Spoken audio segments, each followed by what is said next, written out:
Hi guys, thank you for joining me in today's video.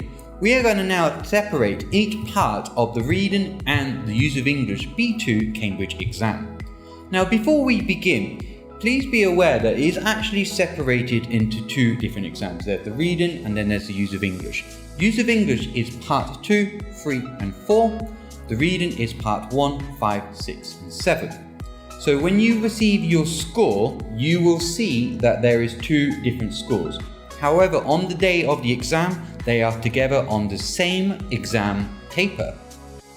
Now, let's go to part number 1. With part number 1, you will see a text with some gaps, some spaces that you need to complete.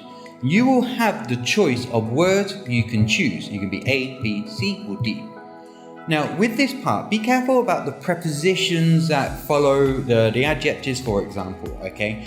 Now some of the words may be similar, but there's always only going to be one answer. And once again, you need to think about the context of the sentence. Are they using a phrasal verb? Is it a preposition?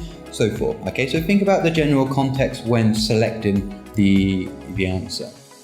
Over to part 2. Now part 2 is very similar to part 1. However, you are not given any choices of words. You need to decide the words yourself.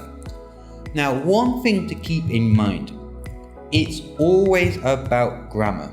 Okay, so it's never going to be vocabulary. It's never going to be words like thunderstorm or umbrella. Okay, it's never going to be anything like this. It's always going to be about grammar. So once again, articles, prepositions, maybe it's a phrasal verb, so you need to decide which particle it is, relative pronouns, comparisons, etc. Okay, so with these answers, it's always going to be focusing on grammar. Now with part 3, this is a sentence transformation task.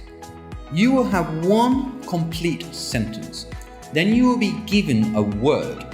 You cannot change the form of the word. So if it says advised with the D, you cannot say, or you cannot use the infinitive or the gerund form of it, advising. You need to use the same form of the word. Then you will be given a second sentence. You need to complete the second sentence, complete the gap using the word that is given to you. The meaning needs to be the same. You cannot change the meaning of the sentence. And also it's a maximum of 5 words. Okay, so you cannot use 6 words. Remember things like contractions. Contractions generally count as 2 words. Okay, so keep that in mind when attempting this task. Part number 4 is now the word transformation. You will see a text and you will be given 8 different words. Maybe they're the infinitive, it might be the adjective, so forth. Depending on the exam. You need to use that word to complete the gaps in the text. It's always going to be number 1 to number 1, number 2 for number 2. It's not mix and match. Now think about the different forms of the word that you can use. Do you need an adverb? Do you need an adjective, a noun? Okay, so think about what type of word that you need when looking at the gaps. And also think about the different ways that you can transform the word. Is it a negative? Do you need a prefix or a suffix? For example, create, creative, recreate, uncreative. Okay, so really think about how you can change the form of the word to answer the gaps. Now over to part 5.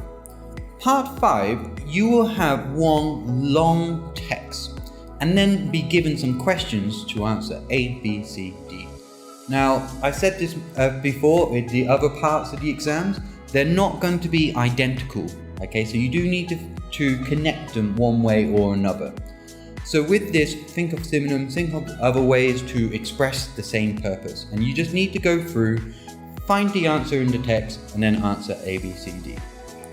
Now with part 6, you will also see then another long text, but each text, in the text, you will see that there is some gaps. You will also be given some sentences, and you need to complete the text using the sentences given to you. Now there is only one possibility for each answer. Before you move on to the next part, please reread it.